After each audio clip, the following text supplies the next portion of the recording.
I'm Ellis Martin.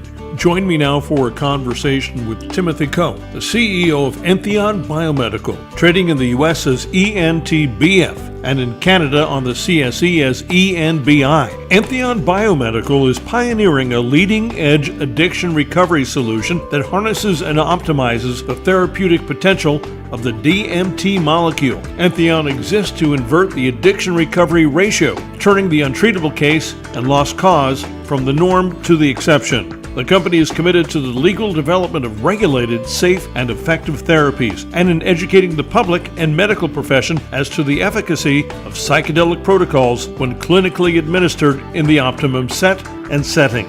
Tim, welcome to the program. Thanks so much for joining me today. Pleased to be here, Ellis. Let's review recent Entheon news, specifically your just-acquired subsidiary, HaluGen. HaluGen's proprietary psychedelics genetic test kit and technology platform has completed research and development and is now nearing commercial production. Describe the kit and how important it is in identifying whether patients are or are not candidates for ethical clinical use of DMT.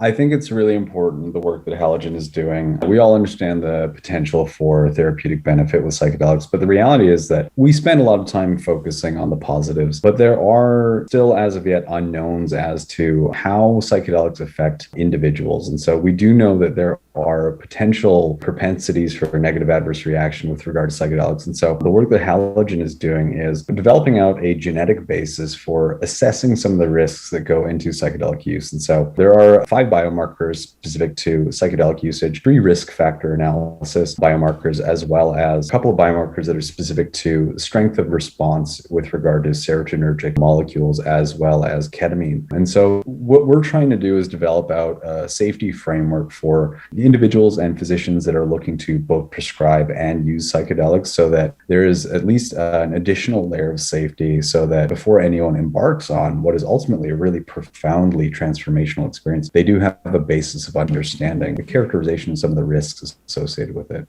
Are issues like heart disease something that would rule out perhaps getting treatment? The clinical data doesn't support that, though. There is potential heart-related consideration. Ultimately, these molecules are very affecting. They are very powerful and profound, and like strapping into an experience. I don't like to equate it to a roller coaster, but as you do undergo some of these experiences, the heart will begin to race. There are certainly qualities to the experience that make it very profound and potentially exciting, but also sort of heart racing. That's not currently something that we're hugely concerned with, but it is something to consider, certainly. I'm sure many of our listeners might be interested in a more designed experience down the road, where you can structure the environment, sort of like a virtual reality that's created. Is that something you're looking to develop down the road? Absolutely. I think medicine is moving more and more towards the area of personalization. No patient class is monolithic. There are variances even within a subcategory of depressives or addiction sufferers. And so we understand that even from the perspective of an addiction sufferer, not everyone is necessarily a depressive characteristic set of addiction. Some are more high energy, gregarious and verbose. And so there are different therapeutic approaches that are needed to be employed in preparation for a psychedelic experience. And so we're trying to develop out the basis of understanding to look at individual patient variants, so that not only can the drug be more uniquely prescribed to them, but also the preparatory therapies that precede any sort of psychedelic intervention. How do we, from a genetics perspective, as well as a brain imaging perspective, understand what the individual patient variance is and create an entire course of care for that person, so that it doesn't just rely on a drug to do something, but rather it helps inform the physician as to which drug is best suited to that person's genetic basis, as well as their brain imaging or phenotype basis. And then also, how do you shape the course of care, whether it's cognitive behavioral therapies or motivational enhancement therapies? How do you address the established baseline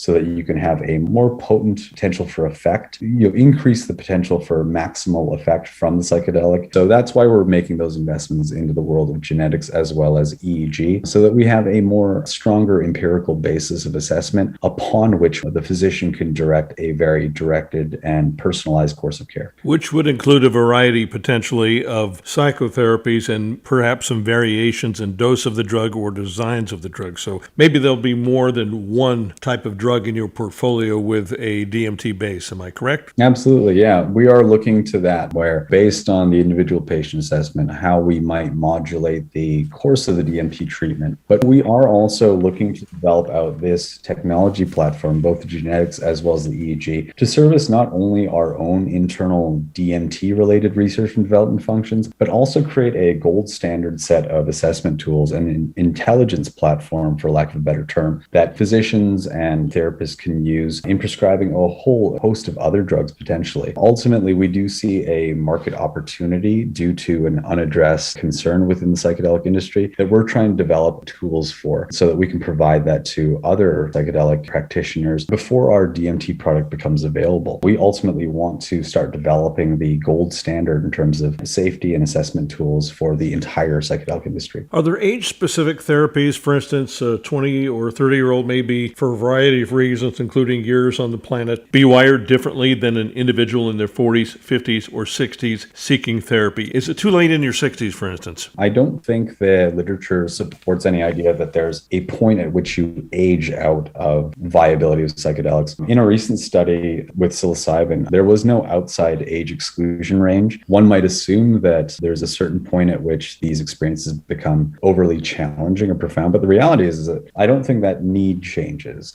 I think whether a person arrives at the age of 50 or 60 needing some form of introspection so that they can reorder their lives, one might even argue that if you arrive at age 60 with belief systems and perspectives that are detrimental to you, that have been really forged in fire and made semi-permanent over the course of time, I think the argument can be made that those people are, if not more in need of these things, there's nothing barring them from inclusion into these types of therapies. And from a physiological perspective, we don't believe that DMT has any potential physical side effects that would preclude anyone from partaking in the experience, even with those sort of cardiac concerns. These are all things that will certainly be addressed in clinical trials, but we don't see there having to be any reason to exclude people in a more advanced age range. What have you done in the area of virtual reality that may augment everything involving research here with clinical and ethical use of DMT? It seems like a fascinating world to delve into, and it could be a great tool. Yeah, we're just at the beginnings of that investigation, but we do understand that the treatment for any number of psychiatric disorders, including addiction-related disorders, it's a longer pathway.